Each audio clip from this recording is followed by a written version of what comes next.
I'm following up on a post that I did yesterday, and it was, just kind of like a little journey of what happened that really got me into real estate investing. So I have flipped homes prior to this. I've never had a rental. I never in a million years expected to be a landlord. That was like the last thing on my agenda. I am now a landlord. But let's go down memory lane.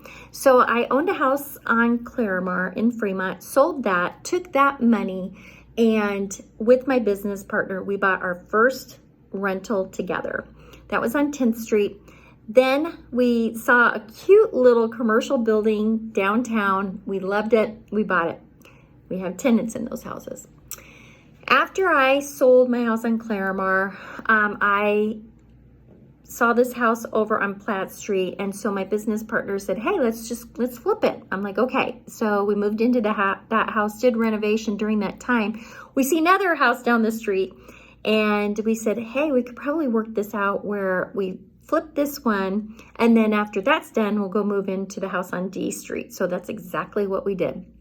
In the meantime, we were like, we need to find a house for us, and so we found one over on Hickory Street, and it wasn't livable, okay? And for, I think it was 9 years, it was vacant, so you can just imagine how bad it was.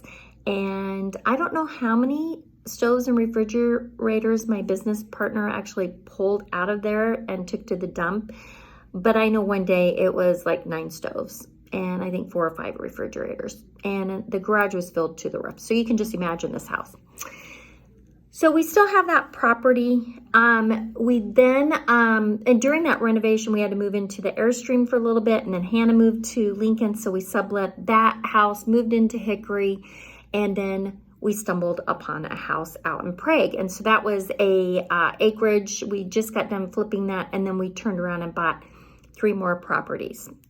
So what I'm trying to tell you is that it takes one purchase and then one sell to get you on your journey. But let's say you don't want to sell something. Well, that's okay. You can actually take the equity out of your house that you currently have to leverage it, and you can continue to leverage those properties as down payments and so forth. So if you want to learn more about that, please consider me a great resource. Also, don't always count on the stock market solely. You need to have different pockets for income generation, so then you too can be financially free and set for your retirement years. So again, it's Shelli Novotny with Berkshire Hathaway Home Services, Ambassador Real Estate. I can be reached at 402-250-7042.